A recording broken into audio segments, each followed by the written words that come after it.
Just in case na magtuloy-tuloy yung ulan, bibili tayo ng maraming tent po na natin yan. So ngayon, iisip ko pa kung bububungan ko kung papayag sila o bibili na tayo ng tent para removable lang lagi. So lahat naman ng yan, pinag-iisipan natin, okay, mag-alala, prepared naman tayo dyan. May secure po kayong lahat mga kuya sa inyo. Yes! So ayun nga po, sabi nga po ni Diwata is ngayon tag-ulan ay pinaghandaan niya ang tag-ulan. So no problem sa mga pipila, kaya punta po kayo dito dahil hindi po kayo mababasa ng ulan. Mamaya pwede natin palitan yan ng mga punta daw po kayo dito. Yun. Huwag kayo mag-alala doon sa security kung mababasa ba kayo o hindi, normal naman tayo na nababasa. So ayan, punta po kayo dito guys, hindi kayo mababasa. Habang kumakain kayo. Yes! So ayan, pagkahandaan ni Diwata ang tag-ulan, wala po tayong problema dyan guys. Lahat ng mga kakain, punta na po kayo ngayon. Ipapayag nga lang sila gawin kung ganito yung bubong gagawin natin. Ayun, buboto tayo! Buboto tayo na gagawin nila. Yung floor, Oh, yung floor. bawat galaw natin, kailangan muna natin ipaalam. May permit, tama. Kailan lang sinasabi ko dati. So ayan guys, tayo dito, hindi tayo may-ari. secure na ng ni Diwata ang foods. Matag-ulan, tag-araw, ano man yan. Lahat yan ay kanyang paghahandaan. So lahat ng mga kain, punta na kayo dito. Wala po mababasa sa ulan. Tama, tama. Yes, pwede naman, kaya naman natin magpasingin sa kaya natin. Kasi kailangan muna natin magpaalam. So tama. So everything. Pero kung mabilisan lang, ang naisip ko lang talaga, tent lang, yung mga magagandang tent. Kulap sabon natin. Lahat ng kakain. Opo, tama, correct. Okay. So ayan. Kanina pa kami dito. Salamat po doon. Next shout out. Actually, masama kang pakiramdam ko. Masama daw pakiramdam ni Diwata. Pa ako, kaya...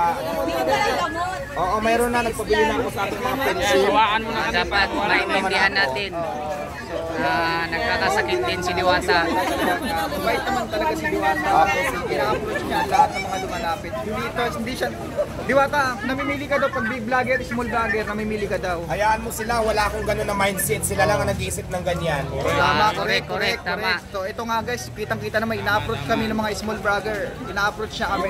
Yung mga issue na ganyan, ayaw kong patuloy. Mabait si Diwata, mabait, ina-approach. Pero ayaw ko naman kayong paniwalain sa akin. Kung yan ang paniniwala nyo, kayo yan eh. Wala naman Correct. So, mapabig, mapay-small lang mga sabi ko, walang ganun na mindset si Diwata. Okay.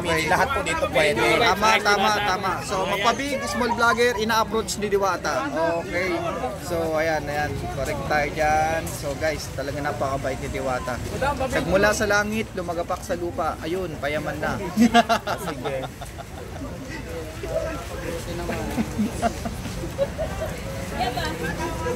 Mga kabags, may time din talaga si Diwata. Kaya ka po hindi lumabas kasi po nagpapaputi ka daw po. Hindi, may masamang pakiramdam. Masama lang pakiramdam. Baka kasi lumala. Masama lang Actually, pakiramdam. natulog din ako, kagigising ko lang kasi masama yung pakiramdam ko. Tapos syempre umuulan pa, hindi naman pwede may lagnat ka, magpaulan pa, baka mas lalong lumala pa. Lalong lalala pag nagpaulan ka. Sana, makating tayo dyan. Kasi masuklayan ka namin. Ikutin natin ang buong Pilipinas. Tama, correct. Pero syempre kailangan bago. So, yun, di ba?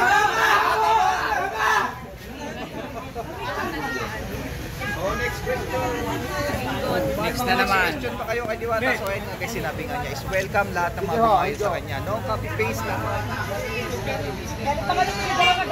Diwata.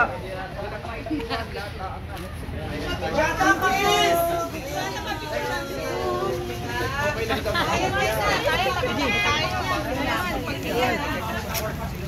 Madilim ka siya guys. Tulad ng sinasabi ko, di ba, mas maganda kung magtutulungan lahat. Kasi pag lahat magtulungan, lahat tayo aangat. Pero lahat maghilaan, lahat tayo may hila pa baba. Ganun lang yan. Yun, tama. Feeling ko kasi kung lahat tayo magtutulungan, kunti na lang matitirang mahirap sa atin. Pero kung maghilaan tayo, mananatili tayong ganito, mananatili tayong mahirap. Ganun lang yun. Diwata! Diwata!